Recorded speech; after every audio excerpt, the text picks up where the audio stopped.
Here we are at the Boathouse Cafe in New York, Central Park. Yes. New York, where in Independence Day, we watched the whole town blow up. It was fun, wasn't it? But it's really tranquil here. We're going to discuss summer movies. What happened? Here it is Labor Day. Was there anything in this 3-month period worth seeing? Well, I can tell you right away what the hits were, because that's the easiest. Independence Day is going to make $300 million, going to be one of the top 10 movies of all time.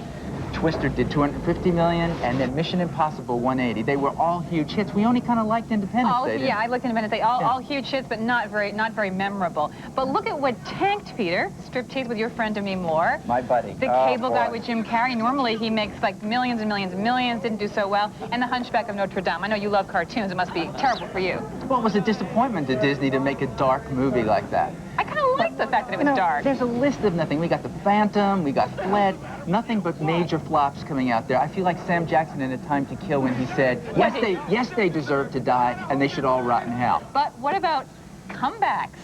Yeah. Eddie Murphy in The Nutty Professor. After tons of hideous bombs like Vampire in Brooklyn and Endless Beverly Hills Cop 10, he finally comes out with kind of a winner. And he had to put on padding to do it. An awful lot of flatulence jokes, not my favorite, but it was kind of a funny movie, and Eddie's back. Was there any romance in this? The only thing I can remember were Kevin Costner. That's kind of a comeback, too, after Waterworld, and Renee Russo. Renee Russo, the greatest. Is she the great? 42 years old, gorgeous, the greatest. But wait a minute, my favorite romance, or bonding, I think, favorite couple, has to be, of course, Marlon Brando and the midget Nelson de la Rosa in The Island of Dr. Moreau. A very, very touching relationship, Peter. Somewhat like ours. She's just really weird. I mean, Marlon Brando in The Island of Dr. Moreau, that was the scariest sight since Barbara Streisand's Dragon Lady fingernails in The Prince of Tides. I'm sorry. Wouldn't you rather say that some hideous, like, formulaic thing like chain reaction? Nobody can understand your fixation on this, so we have to move on.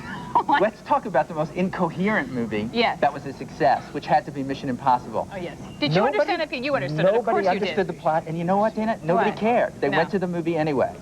But another one of my favorite categories, most irritating performance. Yes. I pick Jamie Gertz in Twister. She was the therapist who sat in the back of the truck while all of these twisters were happening. Whining and talking to her patients. Yes, you must have somebody. Yes, but I do. My most irritating performance award goes to actually not a person, but to Demi Moore's breasts in Striptease. Standing like way up at attention here, looking really fake. Well, they performed quite well then. Well, they performed well, but the movie was so bad. And they were irritating, certainly. So we've talked about bad all the time. Yes, I mean, what we should really say is that they had to give the Oscars for summer movies. They'd probably go to Courage Under Fire and Denzel Washington and Gwyneth Paltrow. But what about the small movies, Dana? The ones that got away? What should we tell people to see over this weekend? People should see over this weekend, if they've seen all the big, huge blockbusters, is a small movie by Todd Solondz called Welcome to the Dollhouse. I'm sure what your high school, junior high experience was like, you know, the real McCoy, not geeky adolescence. Well, I mean, I agree with you. It's really good, but I would pick John Sayles' Lone Star. It was a mystery that really talked about the American experience. It was a great movie. Great. Yeah. Well, that's what he said. And that's what she said.